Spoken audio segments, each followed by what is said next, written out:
Thanks very much, and thanks to Human Rights at Sea for organising such an important meeting as this. I'm Phil Bloomer from the Business and Human Rights Resource Centre. We run a very large number of databases and also benchmarks of companies. We monitor around 8,000 companies around the world regarding their human rights performance. We take up around 400 allegations of abuse a year with the companies, particularly in their HQ, whether it's in Taipei or Beijing or London or Paris or New York.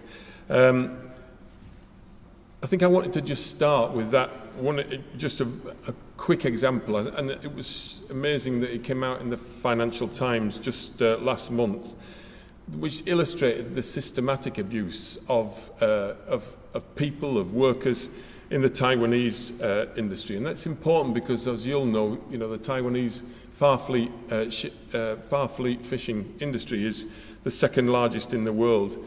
And the migrant crews, which of course, as you can expect, were recruited in Indonesia, brought in with promises of good wages, good conditions, found themselves on a ship with a violent captain and effectively in bonded labour because they'd paid those recruitment fees. And they described their lives on the ship as hell.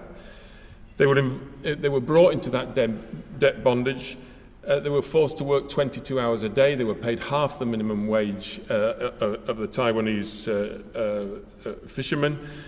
And they were kept, obviously, in conditions of appalling infestations of insects in their fishing quarters. And all this while they were essentially out there finning protected sharks in the southern seas. Now, I only state that briefly to, first of all, just bring home what modern slavery really is, which is the removal of the most fundamental human dignities and human freedoms from our fellow human beings. And I think we've always got to keep that situation in mind, because as we've seen, it's millions of people out there, it's not the occasional one. And what we're finding is, of course, there is no supply chain which does not have modern slavery within it. So the fishing industry or the shipbreaking yards or the cruise ships, they're not unique, but they do have and can be certain of having those modern slaves within their supply chains. Now, the only reason this one case came to light was because as the ship went into Cape Town port, it was listing so badly, and the anchors and lifebuoys were so unworkable that the ship was impounded at port and the crew were removed and then interviewed, of course. But that's a situation that describes the kind of extraordinary extent of labour abuse and environmental pillage that there is around the world in the fishing industry. But this conference is, of course, about solutions, and I'm going to spend the rest of my time hopefully talking mostly about solutions to this, because there are clear solutions. And the work that we've done monitoring companies in terms of the progress they're making, as well as the abuse that's happening in their supply chains and operations, but also that benchmarking often highlights clearly the major problems that there are, but also the best practice that there is. And it's important that we look at that best practice because that highlights what is genuinely possible. There are leading companies out there that are making real efforts with real consequences in terms of eliminating modern slavery from their supply chains. There's also catch-up companies that are desperately trying to get into that leadership group because they know the extraordinary business case as well as the legal case and the moral case for getting into that leadership group. But there are also, it has to be said, a majority of deeply complacent companies that are not prepared to even begin the journey towards eliminating modern slavery from their supply chains. But before I start talking about what really does work, let me say just two briefly things that definitely don't work. So the first one is, of course, the ostrich pose of putting our heads in the sand. There is no doubt that this problem will not disappear by ignoring the problem. There is too much money, as we heard from Elizabeth, there's just too much money to be made from slaves. In fact, slaves are more profitable now than they were 150 years ago when they were eliminated from the plantations in the south of the United States. So there's an enormous amount of money to be made out of modern slavery. And it means the problem will not be resolved by a kind of effort at somehow doing the kind of social audits that are necessary, because there's just too many conniving individuals out there who are desperate to make the money. And the second place that definitely doesn't work, which again has been highlighted by Anna, is the search for plausible deniability. Because announced social audits are essentially a major international industry now, which is fundamentally broken.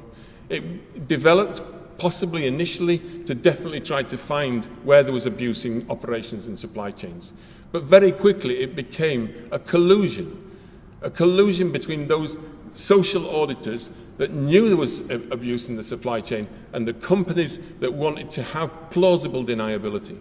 And so they sent people on announced audits out to their supply chains. They looked at Tier 1 and they were able to say, we have found no slaves in your supply chains. Now, just to give you one illustration of how dishonest this has become, when we got a whistleblower from within the apparel industry who came to us and said, I've just been to Turkey, there is our whole supply chain there is infested with supply chains, as is every other company, it's not just ours. Can you try and do something about it? We immediately went out to 36 major apparel companies that were sourcing directly from Turkey. These were Syrian refugees caught in a situation of major sexual abuse of the women, as well as half the minimum wage being paid. When we went to those 36 companies, they said, only 2 companies said, we have found a slave in our supply chains. The rest, 34 of them said, we have found no slaves in our supply chains. Why? Because they sent a social auditor out there and they said, we're going to visit this factory on the 23rd of March and we'll be looking for slaves, and we'll be looking for people that are paid under the minimum wage, and we'll be looking for children too. And on the 22nd of March, they were all there. On the 24th of March, they were all there. But on the 23rd of March, they'd all been given the day off. And they'd all been given the day off without pay, by the way. We went out there, and so did the BBC Panorama. It took us 8 hours to find huge numbers of Syrian refugees in those conditions being paid half the minimum wage. So announced social audits are fundamentally broken. I agree with Anna that doesn't mean to say social audits are now, just to be removed from the operations of finding slaves, but unannounced social audits are absolutely essential and one part of it. I think the next thing I wanted to say was, sorry. Oh, thank you. I'm touching buttons here accidentally. The next part I wanted to say was really, well, what really does work? And what we know is that there are 3 fundamental areas that have to be tackled. The first is the policy and the transparency issues for a company that wants to do something about this in their supply chains. The second is the due diligence that has to be done to find where the high risk is, what the drivers are towards modern slavery. And the third is, of course, remediation for when things go wrong. In terms of the first area of policy and transparency, I mean, that's the easy bit. It's still not easy initially to do that because companies have to think very hard.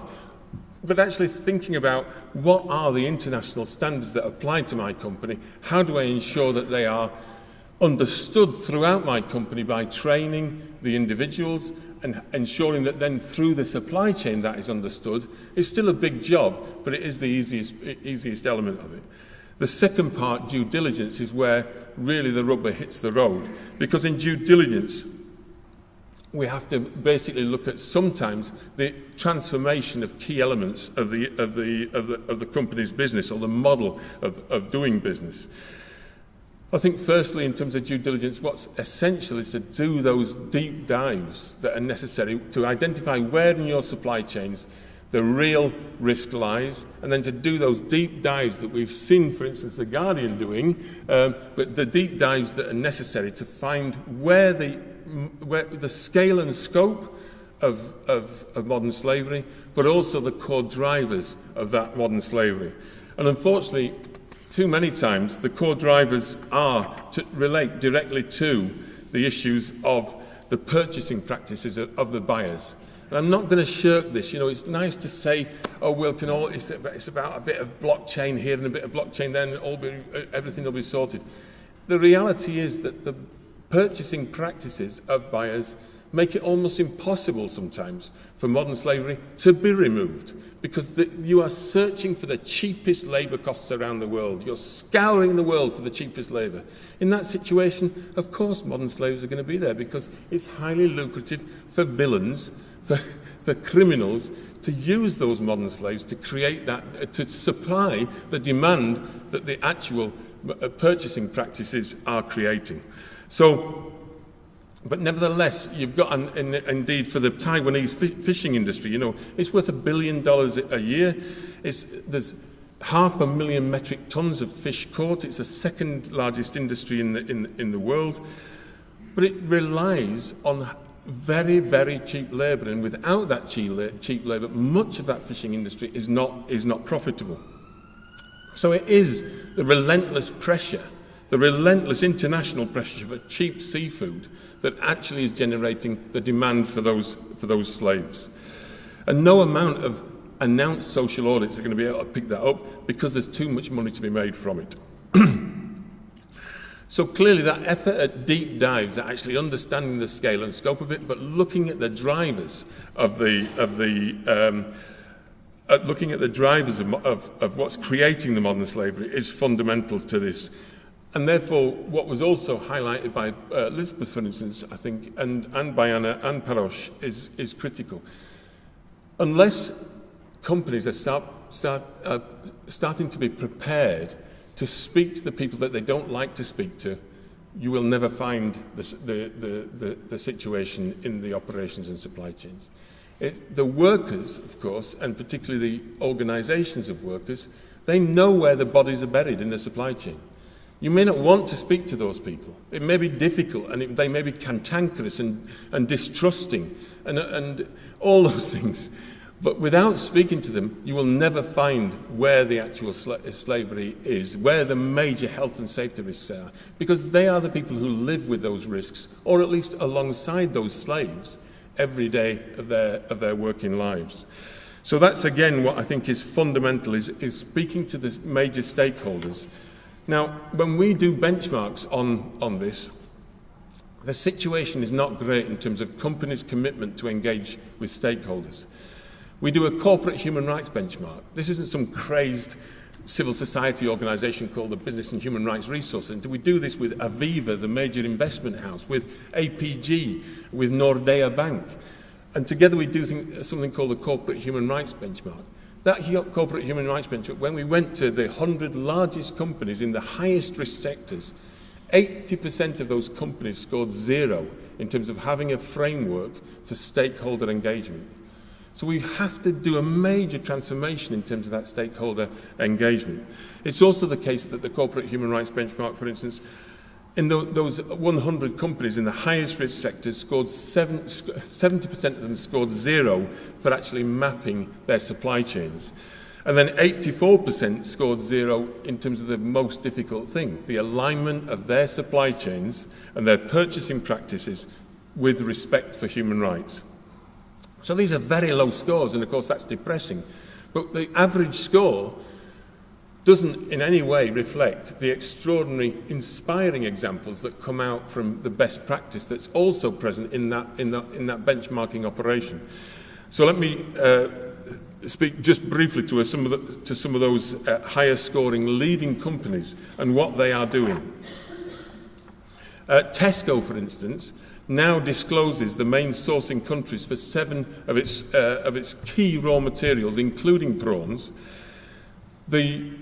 A whole set of companies, Coca-Cola, Unilever, Tesco, Mars, Marks and Spencers, and many more, have come together to form a leadership group on responsible recruitment that essentially says worker fees recruitment fees are the original sin of modern slavery. As soon as you get into that debt bondage, you can be almost assured that you're in a highly vulnerable position where you can easily be trafficked into modern slavery.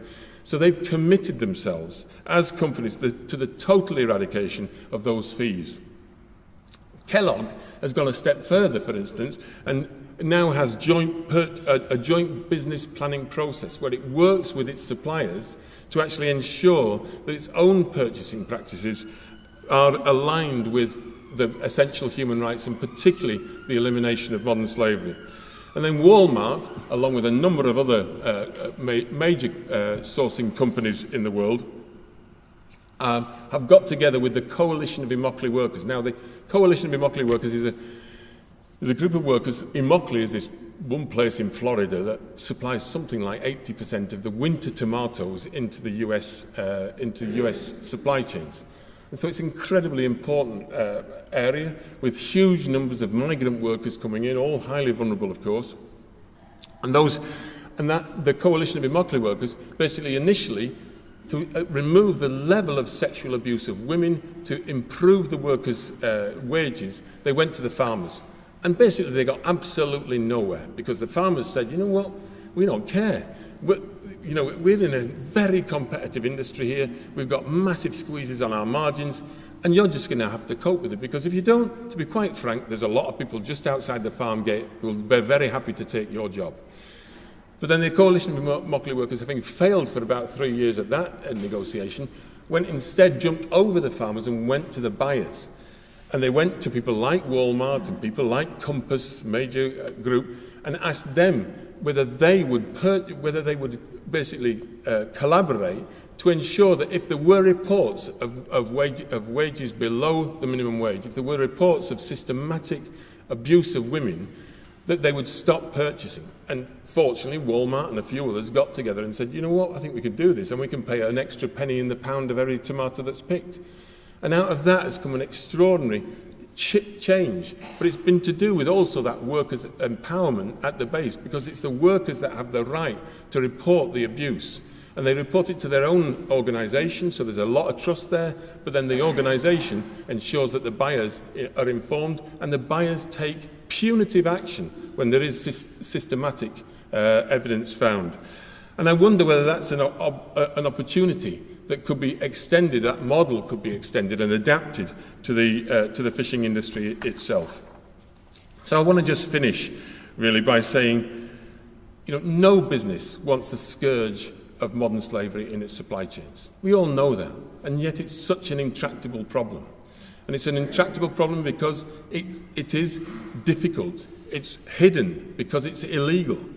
It's also difficult because it's about the purchasing practices in the supply chains itself, and that's a systemic problem for the industry. It's not something that just can be put right by having an extra app on the phone of the fishermen. But all those things, I'm not denouncing any of those actions, of course. They all can make a contribution. But I'm just saying we need that systematic look at the supply chain and how it works. Because I think we've heard from the other speakers, the business case is clear. The moral case is clear. The normative case, which Parosh spelt out for us, is also clear. It's also clear that the movement for modern slavery is not going away, and therefore the reputation risk to the maritime industries will only increase over time. And the regulatory risk will only increase over time. You've seen what's happened with the UK Modern Slavery Act. That's now being not only repeated but strengthened in Australia. It's there in Hong Kong. It's happening in Canada. It's already due diligence laws in France, expected in Germany. So all this regulatory area is also expanding because it's such an intractable problem. And I think the maritime industries, from fishing to cruise ships to shipbreaking, they're all particularly exposed at the moment. And we need, from the industry itself, bolder and more rapid, faster action to eliminate that scourge of modern slavery. Thank you.